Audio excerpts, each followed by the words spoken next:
10 টকা কাটি হয় বাইদেউ গামোচা বান্ধে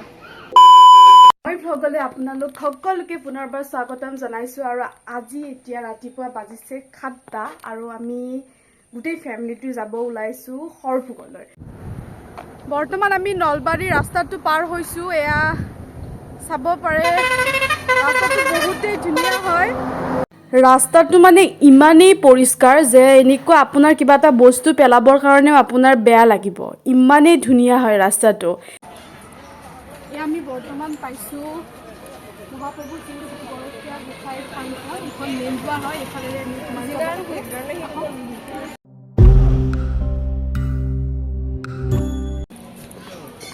মানে জেগাখিনিত সোমোৱাৰ লগে লগে যিটো এটা ভাইব পাইছো ন একদম মানে বহুতখিনি ঠাণ্ডা হৈ আছে জেগাখিনি আৰু বহুত গছ গছনি আছে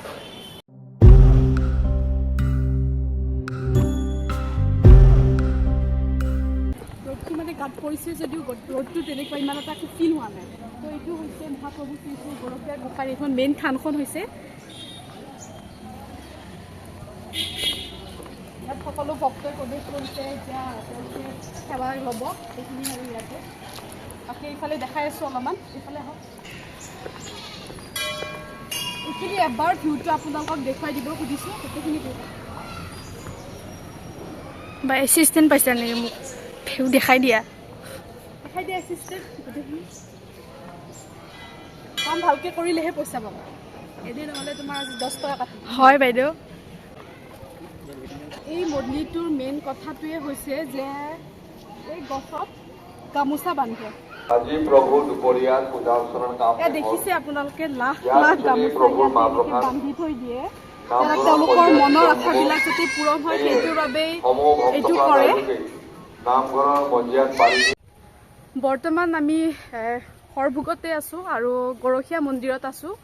গৰখীয়া মন্দিৰৰ আপোনাক দেখাই দিছোঁ এইখিনি পিছৰ এইখিনি ভিউ হয় ইয়াতে হেনো কাছ থকা বুলি কৈছে কিন্তু বৰ্তমান মই এতিয়ালৈকে এটাও কাছ দেখা নাই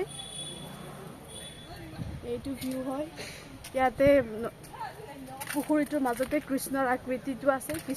সেৱা কৰিবলৈ যোৱাৰ আগতে ইয়াতে সকলো ভক্তই আহি পেলাই চাকি ধূপ ধূনা এনেকৈ ইয়াতে জ্বলাই ল'ব লাগে আমাৰ অসমত 19 বিধ কাছ পোৱা যায় আৰু তাৰে 12 বিধ কাছ মঠ মন্দিৰবিলাকৰ পুখুৰীবিলাকত থকা দেখা যায় আৰু কাছৰ বিভিন্ন ধৰণ আছে বেলেগ বেলেগ ধৰণৰ আছে ফুলামদুৰা ইয়াতে চাব পাৰে মেইন পইণ্টকেইটা মই ইয়াতে দি দিছোঁ মন কৰিবলগীয়া কথাকেইটা আপোনালোকে পঢ়ি চাব পাৰে ধুনীয়াকৈ দিয়া আছে যে বাসুদেৱে কেনেদৰে কৃষ্ণক নন্দৰ ঘৰত দিবলৈ যাওঁতে কেনেদৰে গৈছিলে আৰু কেনেকৈ সাপে তেওঁক চেয়া দিছিল এইটো ঋষি মুনিৰ দ্বাৰা কৃষ্ণৰ জাত কৰ্ম কৰাৰ এটি দৃশ্য এইডাল হৈছে এডাল বৃহৎ ডাঙৰ আহত গছ আৰু ইয়াতো তেনেদৰে সকলোৱে গামোচা পিন্ধাই মনৰ কথাবিলাক কয় আৰু আমি তেওঁলোকক সুধিছিলোঁ যে গামোচাবোৰ কি কৰে তেওঁলোকে কৈছে যে ঠানিৰে পেলাই দিয়ে কেতিয়াও গুচাই নিদিয়ে প্ৰসাদ খোৱাৰ সময়ত তেওঁলোকে মাইকত এনাউন্স কৰি দিয়ে আৰু তাৰপিছতে সকলো মানুহে আহি পেলাই ইয়াতে গোট খায় আৰু প্ৰসাদ গ্ৰহণ কৰে আৰু সেইটো হৈছে ভোজন কক্ষ আমি এতিয়া ভাত খাবৰ বাবে ইয়াতে সকলোৱে আমি বহি আছোঁ ভাত খোৱা টাইম হৈছে 1টাৰ পৰা 1:30ৰ ভিতৰত সকলোৱে খাব লাগিব সম্পূৰ্ণ নিৰামিষেৰে আমি ভাতটো খালোঁ ঘৰলৈ যাব ওলাওঁতেই গম পালোঁ ইয়াতে এটা ময়ূৰ চৰাই আছে বোলে তো দেখাইছোঁ কোনটো ময়ূৰ চৰাই ক'ত আছে ময়ূৰ চৰাই এনেকুৱা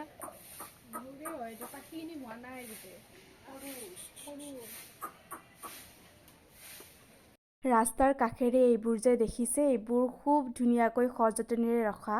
গছৰ পুলিবিলাক এনেকৈ যদি আমি সদায় এনেকৈ ভালদৰে ডাঙৰ কৰিব পাৰোঁ কিমান ধুনীয়া লগা হ'ব ভাবকচোন